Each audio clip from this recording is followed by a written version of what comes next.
Dean Fader, faculty, graduating seniors, distinguished guests, ladies and gentlemen. As president of the graduating class, it is my honor to introduce this evening's guest speaker.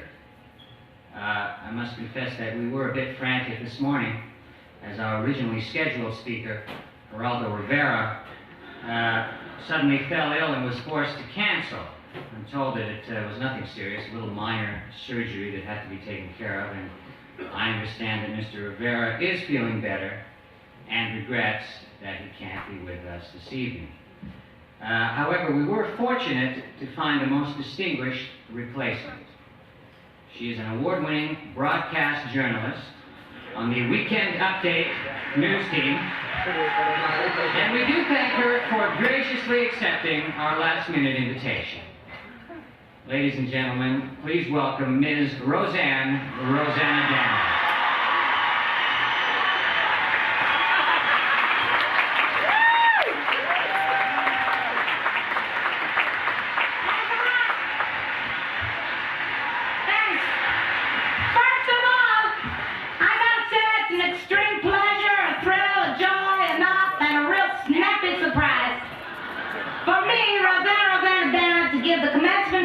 To the graduating class of the Columbia School of Journalism. At first, when they called me, 6:30 this morning, thanks a lot, I was real excited because I figured there's no greater honor than for an alumnus to give the graduating speech at his alma mater. Well, I guess I had Rosanna Danner. We'll have to wait for that honor because I found out your school is not affiliated with the Columbia School of Broadcasting. But anyways, you guys were like in big trouble because Geraldo Rivera was sick as a dog. So I figured, why not come down here and talk to the young journalists of tomorrow? Geraldo had a boil that had to be lanced. It was one of those round ones that's hard like a rock, and it was right here on his neck like a lump. And even if the doctor drained it, you know how messy those things are, and it would have got on his shirt and everything, it would have made you sick during your graduation. Anyways, as I look out at your sweet, young, tender little journalistic faces with those stupid black hats on with little tassels hanging off of them, I can't help but know what you're thinking. You're probably saying to yourself, hey, I'm a college graduate. I spent a lot of time in school. What does journalism have to offer me? What do I have to offer journalism? What am I going to write about? What am I going to write with? Should I use a typewriter or pencil? What kind of pencil? A number 2 pencil or one that writes darker? Where do I get these pencils? Does my boss buy them for me or do I have to buy them myself? And if I don't bring the pencils, am I going to get fired? If I get fired, I'll starve. And if I starve, I'll die. And then what'll I do? Class of 7 to 9, for college graduates, you sure ask a lot of dumb questions. But I know exactly what you're going through, because I remember when I first entered the field, I was real nervous.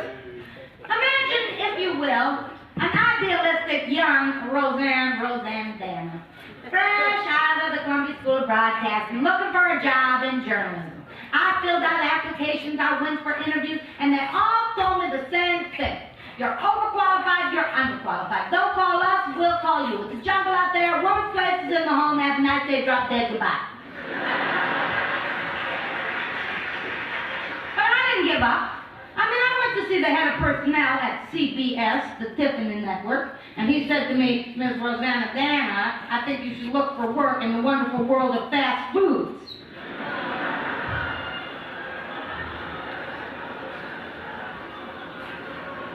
I was kind of P.O.'d at that.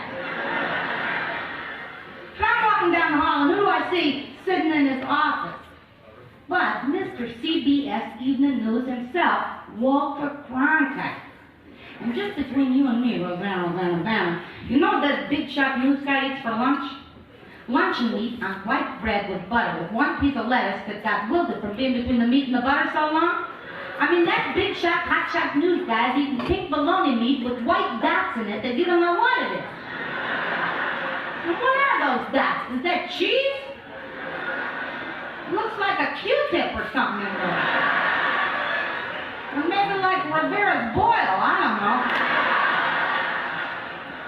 Anyways, I really poured on the Roseanne Dan a charm. I've showed him my resume, I made him a cup of coffee, I told him a lot of journalism jokes, and Cronkite says to me, "Hey, Roseanne, you should have a job here at CBS." Then, all of a sudden, this wooden chair that I'm sitting on makes a sound on the floor. Well, I thought I was gonna die. Cronkite says, "Hey, did that come out of you?" I go, "No way, Mr. Cronkite, I swear that didn't come out of me." So then I tried to move the chair again and get it to make the same noise so he wouldn't think I'm no pig. And I moved the chair all over his office, and I couldn't get it to make that noise again. Finally he says to me, "Hey, I'm eating my lunch. What are you gonna do, make me sick?"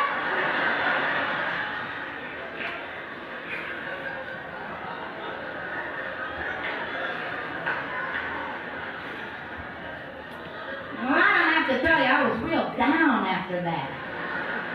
I was depressed as a dog. But I didn't give up. I said to myself, R. Yes, you can. I'm okay, you're okay. I'm my own best friend, my mother, myself. I have no fear of flying. I'm a woman, hear me roar.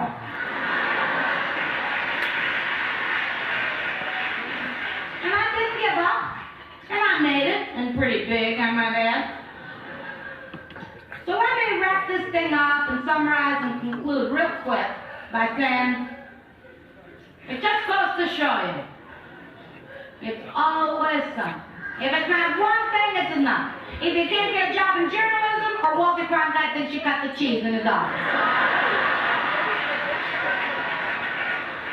It's just like the little graduation song that my father used to sing to me when I was a little girl before I went to bed now. He tucked me in all snug as a bucket of resin, put powder in my arms and everything, make sure my toes are all tucked in and all. And he would sing to me this little graduation song written by my grandmother, Nana Roseanne Van. And I'm going to sing it for you.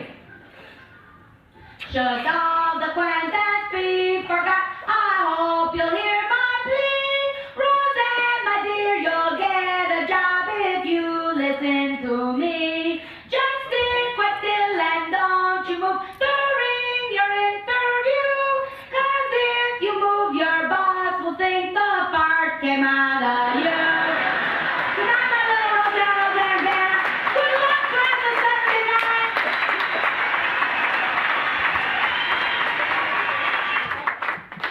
Thank you, Miss Caitlin. That certainly took me back to the class of 1979. Fuck you. Alright, now, Irene.